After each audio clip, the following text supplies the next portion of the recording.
Hello, my name is Richard Jonas, and in this section of Reasons to Believe, we'll provide you with an overview of the fascinating field of biblical archaeology. Hopefully, we'll be able to reveal some amazing discoveries that you may not have been aware of. And though these discoveries in and of themselves are fascinating, they have a significance and a value that far exceeds their ability to draw crowds to museum exhibits or ignite heated debate in academic circles. Specifically, these discoveries provide a tremendous body of evidence that the Bible is an accurate, reliable, and truthful historical document. This body of evidence is growing daily, and as the slow, painstaking field work continues, fresh wonders are being unearthed that increase our insight into the ancient history of the Middle East. And this insight is yielding hard, objective evidence that the Bible is reliable and accurate in its narrative of ancient history. As our confidence in the Bible's historical accuracy grows, so also can our belief in what it says about God and man, our relationship with God, and the very purpose for our existence. And of course, if you'd like to learn more about the fascinating and important field of biblical archaeology, we invite you to peruse the resources we've collected for you. You'll find those resources on this website under Biblical Archaeology. So now, let's consider our first discovery. In some ways, this is an unlikely example, since it doesn't relate to a person or event that most people have read about or heard about in the Bible.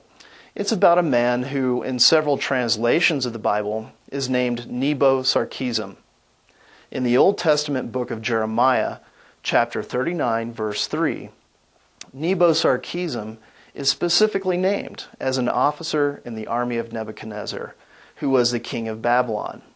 When a siege of Jerusalem by the Babylonian army in 587 BC finally succeeded, the Bible names him as one of the triumphant officers who entered the fallen city. Nebo-Sarkeesium is not an important figure in the Bible and is only briefly mentioned, barely a footnote to an ancient war. Among more than 100,000 ancient inscribed tablets held in the archives of the British Museum, a professor from the University of Vienna deciphered a cuneiform inscription in a tablet dating from 595 BC. The inscription records how Nebo-Sarkeesium made an offering of gold to a temple in the city of Babylon. So, a small artifact of well-preserved clay, unearthed in the 1870s, just about a mile from Baghdad, now provides us with objective verification of the existence and nationality of a man who the Bible only mentions briefly. This is remarkable affirmation of the fact that the Bible is factually true and accurate, even about those things that may seem of little consequence. The second discovery we'll consider is one that most people have heard of. It's the Dead Sea Scrolls, which were discovered in 1947 by a shepherd boy who was searching for a stray goat in the Judean desert.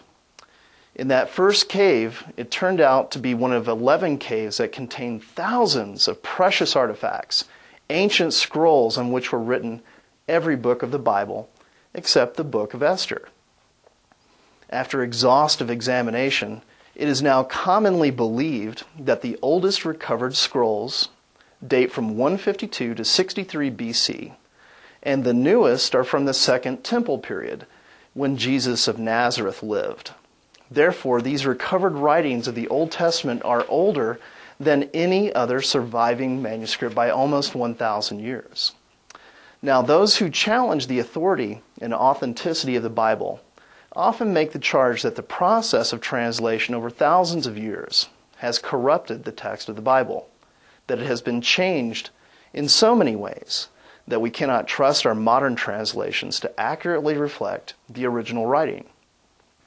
But the Dead Sea Scrolls have given us a remarkable opportunity to put that charge to the test by comparing our modern version of the Bible to manuscripts that in some cases are known to date back to 150 years before the birth of Jesus.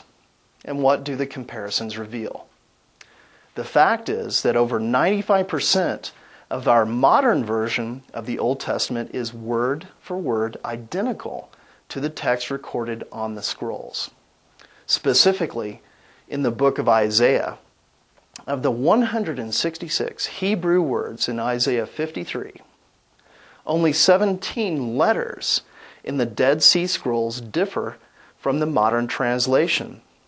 Of those 17 letter differences, 10 letters produced only spelling differences.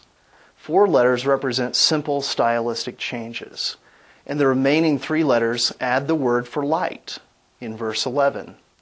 In other words, these 17 letter differences have no effect on the content of the message or the teaching it contains. Again, through the Dead Sea Scrolls, biblical archaeology has provided us with evidence that affirms the incredible, some might say supernatural, accuracy and reliability of the Bible. The first 2 discoveries we've covered have dealt with the Old Testament of the Bible.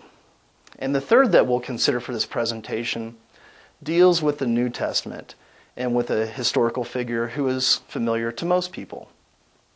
His name was Pontius Pilate, and he was the Roman governor of Judea. The Bible says that it was Pontius Pilate who sentenced Jesus to torture and execution upon a cross. In 1961, an excavation of an ancient Roman theater near Caesarea Maritima unearthed a limestone block. Chiseled into the block is an inscription that is part of a dedication to the Roman Emperor Tiberius Caesar. The inscription clearly says, Pontius Pilate, prefect of Judea. Furthermore, the block containing the inscription has been dated to 26 to 37 AD. Once more, an archaeological discovery objectively verified the existence of a person whose name and title agree precisely with the biblical narrative. And the age of the artifact places Pilate in history at exactly the time when Jesus lived and died and was resurrected. So in these 3 examples, we have seen objective archaeological evidence verify the truthfulness and accuracy of the Bible.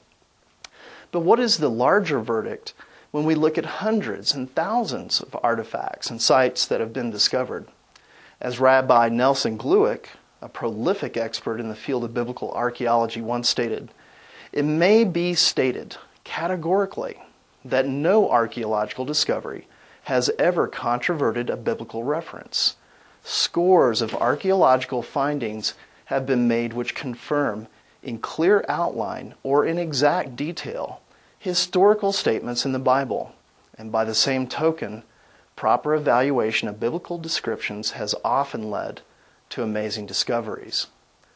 Since the Bible has been so clearly validated as a historical document, it is reasonable to believe that its higher meaning and significance can be trusted. What is that higher meaning found in the Bible?